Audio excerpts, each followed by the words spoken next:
સજાનંદ સ્વામી મહારાજની જય, અક્ષર પુરુષોત્તમ મહારાજની જય, ગુરુહરિ શાસ્ત્રીજી મહારાજની જય, ગુરુહરિ યોગીજી મહારાજની જય, ગુરુહરિ પરમ પૂજ્ય હરિપ્રસાદ સ્વામી મહારાજની જય જય જય, પ્રત્યક્ષ ગુરુહરિ પરમ પૂજ્ય પ્રબોધ સ્વામી મહારાજની જય જય જય, હરિપ્રબોધમ પરિવારની જય જય જય, હરિપ્રબોધમ બોરીવલી સત્સંગ પરિવારની પણ જય જય જય.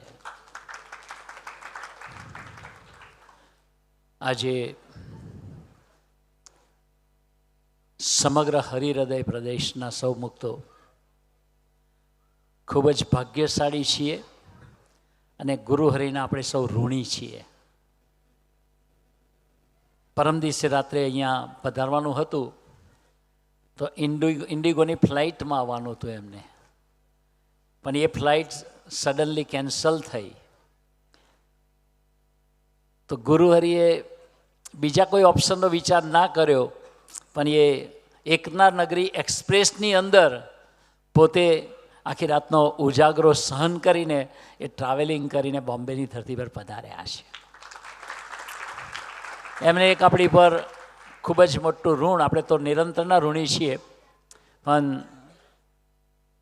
મોટા પુરુષ આવું વર્તીને આપણા જીવનું અતિશય રૂડું કરે છે. એક નાનકડી વાત કરવી છે બસ. એક નાનકડી સ્ટોરી સાંભળી હતી કે એક ગાય જંગલમાં ચરવા જઈ રહી છે ઘાસ. સિંહને ખબર પડી કે આગળ ગાય જાય છે, તો સિંહના માટે ગાય એ શિકાર હતી.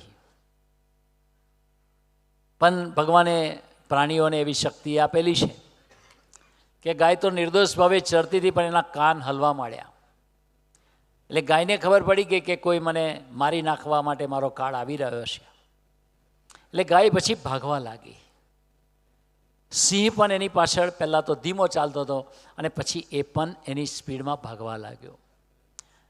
જોતામાં 100 ફૂટથી વધારે જે ડિસ્ટન્સ હતું એ ઘટતું ગયું ઘટતું ગયું ઘટતું ગયું. 10-15 ફીટનું ડિસ્ટન્સ બાકી રહ્યું. ત્યાં ગાયે વિચાર કર્યું કે હવે તો અડધી સેકન્ડમાં મારું મૃત્યુ નિશ્ચિત છે. તો એને સાઈડ પર જોયું તો ખીણ જેવું હતું, એક ખાઈ જેવું હતું, વેલી જેવું. એટલે ગાયે અંદર પડતું નાખ્યું કે ભાઈ આમ બી પાછળ મૃત્યુ છે અને આમ નીચે પડીશ તો પણ મારું મૃત્યુ છે. એને જેવું એને જમ્પ માર્યો નીચે, તો ભગવાનની ઈચ્છા હશે કે ત્યાં એક પાણીનું ભરેલું પણ કિચડવાળું નાનું તળાવ હતું. એની અંદર ગાય પડી એટલે ગાયને કંઈ ઇન્જરી ના થઈ. અને સાથે સાથ સિંહને તો ગાયને મારવી હતી, એટલે સિંહે પણ એની પાછળ જમ્પ કર્યો, તો સિંહ પણ એ કિચડની અંદર પડ્યા. પછી ગાય ભાગવા પ્રયત્ન કરે પણ એના પગ હાલી ના શક્યા. સિંહ પણ ગાયની નજીક જવા માંડ્યો, ખાલી 5-7 ફૂટ બાકી હતું, પણ સિંહ પણ મૂવમેન્ટ ના કરી શક્યો. જેમ ગાય બી અંદર પગ હલાવે અને કિચડમાં અંદર ઘૂસતી જાય, એમ સિંહ પણ પગ હલાવે અને કિચડમાં ઘૂસતો જાય. એટલે પછી થોડી વાર થઈ એટલે અંધારું થઈ ગયું. અંધારું થઈ ગયું એટલે ગાય એકદમ હસવા લાગી. એટલે સિંહે કહ્યું કે કેમ હસે છે તું? તો કે બસ હવે થોડીક સેકન્ડોમાં મારો માલિક, મારો ગોવાળિયો, મારો ગોપાલ એ મને લેવા માટે આવશે. એટલે સિંહને પૂછ્યું શું પ્રોગ્રામ છે તમારો હવે? સિંહ કે હાથમાં આવે એટલી વાર. પણ એટલામાં તો ગોવાળિયો આવી ગયો અને ગાયને ઊંચકીને બહાર કાઢીને લઈ ગયો અને સિંહ ત્યાં નીચે તો ઉતરીને ડૂબીને મરી ગયો. સ્ટોરી આટલી જ છે. પણ આ જે કિચડ છે એ કિચડ છે, માયાનું કિચડ છે.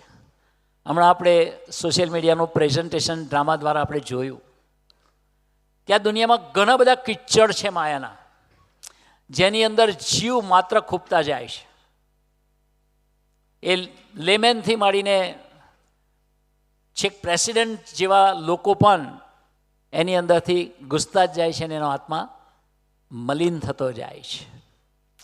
તો એવા ટાઈમે કોઈક ગોવાળ જોઈએ છે જે આપણી રક્ષા કરે.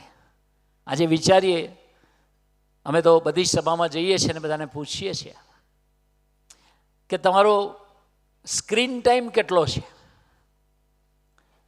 તો મેજોરિટી 5 થી 6 કલાકનો છે. અને 6 કલાકના સ્ક્રીન ટાઈમની અંદર એનો કન્સ્ટ્રક્ટિવ ઉપયોગ, જેને કહેવાય કે આપણી જરૂરિયાત પૂરતો ઉપયોગ જે છે એ 6 કલાકમાંથી અડધો કલાક 1 કલાક કાં ભણવા માટે હોય અને કાં સત્સંગના કોમ્યુનિકેશન માટે હોય, યા તો સ્વામીજીની કે સંતોની કે ગુરુહરિની આપણે સ્મૃતિ જોતા હોય, વાગોળતા હોય કે પ્રવચન સાંભળતા હોય. પણ બીજા 4 કલાકથી 6 કલાક જે આપણે મોબાઈલનો યુઝ કરીએ છીએ એની આપણને સિરિયસનેસ નથી ખબર. જેમ હમણાં ચિરાગભાઈએ વાત કરી હતી એમ, ખાલી સ્ક્રોલ ટાઈમ 5 કલાક સ્ક્રોલિંગ કરવાનું, સ્ક્રીન ટાઈમ જુદો, એનો એ જોવાનું જુદું. તો આપણે બધા મોટા ભાગને, અત્યારે હાથ ઊંચો કરવા નથી કહેતો, પણ મોટા ભાગના મોડી રાત્રે 1 વાગ્યા સુધી જાગીએ છીએ અને મોબાઈલને સ્ક્રોલ કર્યા કરીએ છીએ સુતા. અને એવું નથી કે આપણે એકલા કરીએ છીએ, આપણા ઘરના બધા જ કરતા હોય છે. એટલે કોણે કે, અને એ જોવામાં આપણી શોર્ટ સ્લીપ થાય છે કે સવારે ઉઠવું પડે છે, ભણવા જવું પડે છે, કામ ઉપર જવું પડે છે. એટલે ઊંઘ ઓછી થવાને કારણે દિવસે આપણા કામમાં કે આપણા સ્ટડીઝમાં આપણું એકાગ્રતા નથી રહેતી. આખી દુનિયાનો પ્રોબ્લેમ છે. અને જો એવું જ કરતા રહીશું તો આગળનું જે જીવન છે લૌકિક રીતે પણ બહુ જ કોમ્પિટિટિવ છે. ક્યાંય આપણે સેટલ નહીં થઈ શકીએ. અત્યારે પણ બોમ્બેની આપણે હાલત જોઈએ તો કેટલું બધું બોમ્બે આખું ભીસાય છે. રોડ પર બી જગ્યા નથી, ટ્રેનમાં એ જગ્યા નથી. એમ કોઈ બી જગ્યાએ તો માળમાં લટકતા જઈએ છીએ. તો એનું કારણ એક જ છે કે આપણે જે ભણવાનો સમય છે ને એ ટાઈમે આપણે સમયનો દુરુપયોગ કરીએ છીએ. તો ગોવાળની વાત કરીએ, ગઈકાલે જ પ્રભુ સ્વામીજી સાથે એક ઘરે પધરામણી કરવા ગયા. એ દીકરાના 80% નેચરલ આવે છે, સામાન્ય સ્ટડી કરે એમાં 80% આવે છે. એનું આખું ઘર એકદમ હાઈલી ક્વોલિફાઈડ છે, પણ આ દીકરાને 80%થી વધારે નથી આવતા. એનું એક જ કારણ છે કે એ સોશિયલ મીડિયાનો ઉપયોગ કરે છે અને ગેમિંગમાં અંદર ડૂબી ગયો છે. હવે નથી એ સભામાં આવતો, નથી કોઈની વાત સાંભળતો, પણ એના ઘરે સ્વામીજી પધાર્યા અને વાત કરી ત્યારે કાર્યકર્તાએ કીધું કે સ્વામીજી હવે એની પર કૃપા કરો એમ, કે આવું કરે છે. ત્યારે પ્રભુ સ્વામીજીએ દીકરાને સામેથી પૂછ્યું એમ, દીકરાને ના પૂછ્યું પણ એક કાર્યકર્તાને કહ્યું એમ કે આ દીકરો એ સોશિયલ મીડિયાનો ઉપયોગ ના કરે ને ભણે તો તમને કંઈ વાંધો છે?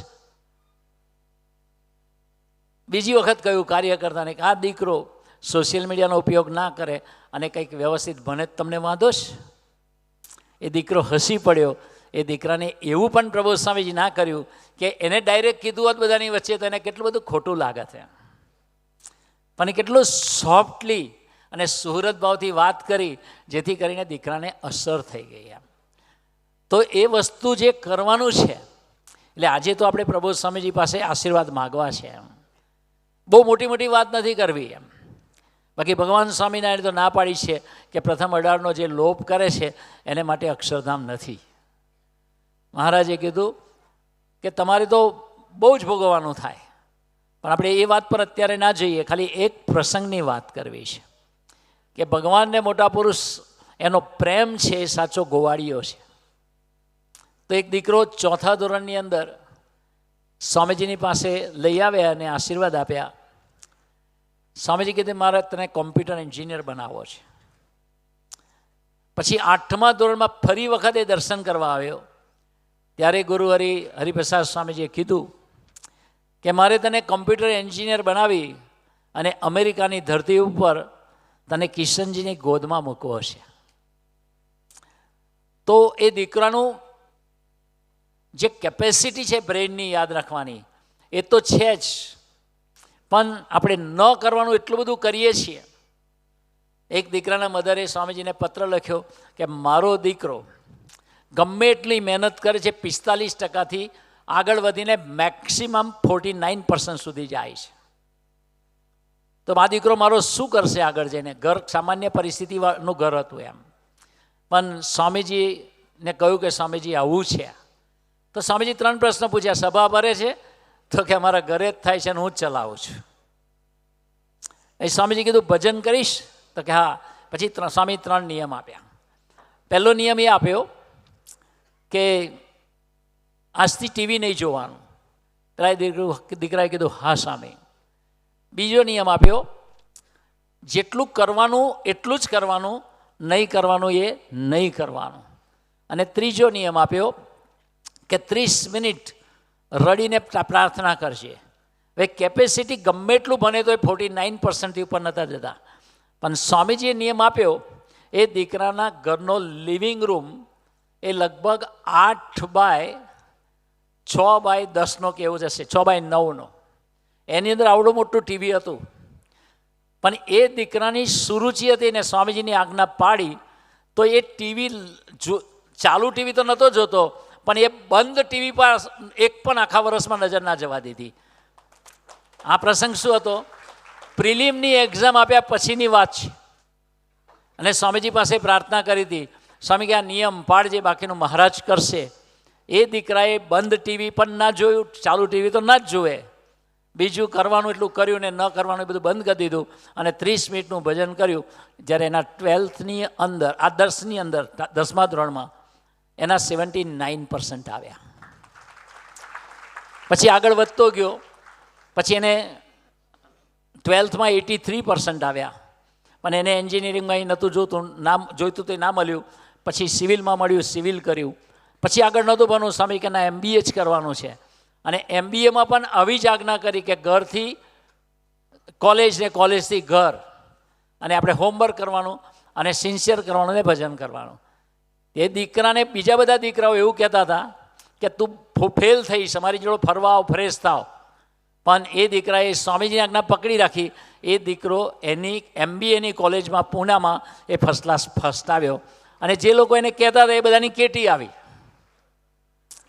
અને એ જ દીકરાને, આ તો વાત આગળ કરું છું 1 મિનિટની અંદર, BE ને MBA કર્યો, પણ બોમ્બેની અંદર ક્યાંય જોબ ના મળે.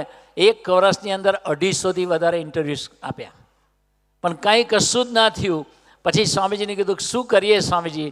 સ્વામીજી કે આપણે ધંધો શોધો. પેલા એ કીધું પૈસા ક્યાંથી લાવું સ્વામી? ધંધો પૈસા વગર થાય નહીં. સ્વામી કે પૈસા વગરનો ધંધો મળી જશે, ગોતો. પછી એક એજન્સી મળી, એની મિકેનિકલ ડ્રાઈવની એજન્સી મળી. એટલે એ ડ્રાઈવની એજન્સી તો મળી, અને પણ એની સામે L&T જેવી કંપનીઝ હતી જેની પાસે માર્કેટિંગ ટીમ હોય, માર્કેટિંગ બજેટ હોય, બધું બહુ હોય. તો એની સામે કેમનું જીવવું ને કેવી રીતે એની ડ્રાઈવ વેચવી? પછી સ્વામીજીની વાત કરી કે સ્વામી મોટી મોટી કંપનીઓ સામે છે, એની પાસે પૈસા છે, એની પાસે બજેટ છે, એની પાસે ટીમ છે, આ બધું જ એ કરે છે. તો હું કરીશ શું કરીશ આમાં? સ્વામી કે એ લોકો પાસે બધું જ છે, પણ તારી પાસે ભગવાન છે. અને જેની પાસે ભગવાન હોય એની પાસે બધું થઈ શકે. અને એ જ દીકરાના ઘરમાં આજે 2 ગાડી છે અને 4 BHKનો 4-5 કરોડ રૂપિયાના ફ્લેટમાં રહે છે. તો એ નોકરી કે ધંધો ચલાવનાર ભગવાન છે, પણ એ ભગવાનને મોટા પુરુષની આજ્ઞા આપણે પાડવી પડે. એ પેલા દીકરાને કીધું 8મા ધોરણમાં મારે તને કિશનજીના યોગમાં મૂકવો છે, પણ કુસંગ લાગી ગયો, ગેમિંગના રવાડે ચડી ગયો. પછી એને પરીક્ષા આપવાની થઈ ત્યારે તો એના JEEમાં 36% આવ્યા. હવે એના સપના હતા IITમાં જવાના, એના સપના હતા આગળ કોલંબિયા જેવી કોલેજોમાં ભણવાનું હતું. હવે 36%માં શું કરે? પછી સ્વામીજીને કહ્યું કે સ્વામીજી આ દીકરાને આવું છે. વાત કરું છું, લવ રૂલ્સ ધ વર્લ્ડ. એ સ્વામીજીને દીકરાએ કીધું કે ચાલ સ્વામી કે મારી જોડે બેસે પ્લેનમાં. સ્વામીજી એને પોતાની જાતે હરિધામ લઈ ગયા. 7 દિવસે દીકરાને પ્રેમ આપ્યો. 8મા દિવસે સંજોગો નદીને સ્વામીજીને પાછું બોમ્બે આવવાનું થયું, પણ સમહાવ એ રહી ગયો હતો અને સ્વામીજી એની સાથે વાત નહોતા કરી શક્યા વધારે. એટલે એરપોર્ટ પરથી સ્વામીજી કીધું મારે આજે બોમ્બે નથી જવું, કાલે જઈશ. એમ કરીને એરપોર્ટથી સ્વામીજી પાછા પધાર્યા. મકસદ તો સ્વામીજીને એને મળવાનો હતો, અને એને મળીને એટલો બધો પ્રેમ આપ્યો તે સ્વામીજીના પ્રેમની એને અસર થઈ ગઈ. પછી એ દીકરાએ સ્વામીજીને કીધું કે સ્વામીજી આપ કૃપા કરો કે મારે આ બધું કરવું છે. ત્યારે એને ખુલ્લા દિલે વાત કરી કે સ્વામીજી મારી કોઈ શક્તિ નથી રહી કે હું ગેમિંગ છોડી શકું, સોશિયલ મીડિયા છોડી શકું. ત્યારે સ્વામીજી કીધું ભજન કરજે, મહારાજ બળ આપશે. એ પાછો બોમ્બે આવ્યો, સ્વામીજીના પ્રેમની અસર થઈ ગઈ. એ તો સાયબર કેફેમાં જઈને બધું રમવા જતો હતો, પણ ભગવાનની કૃપા એવી થઈ ગઈ કે જે દિવસે સ્વામીજીએ આશીર્વાદ આપ્યા તો રસ્તામાં જતો એ મન થાય કે મારે સાયબર કેફેમાં જવું છે, પણ એના પગ ઉપડે નહીં. અને તે દિવસે છૂટ્યું. આજે એ દીકરો અમેરિકાની અંદર ડેટા સાયન્ટિસ્ટમાં સિનિયર પોઝિશનમાં છે. અને 5 વર્ષની અંદર તો એને 4 વર્ષની અંદર તો એને પોતાનું ઘર બી લઈ લીધું. અને એક દીકરો એટલો બધો ડાયનેમિક છે અત્યારે કે એની પહેલી જ જોબ સિનિયર ડેટા સાયન્ટિસ્ટની મળી હતી, જે 5 વર્ષની સિનિયરિટી પછી મળે.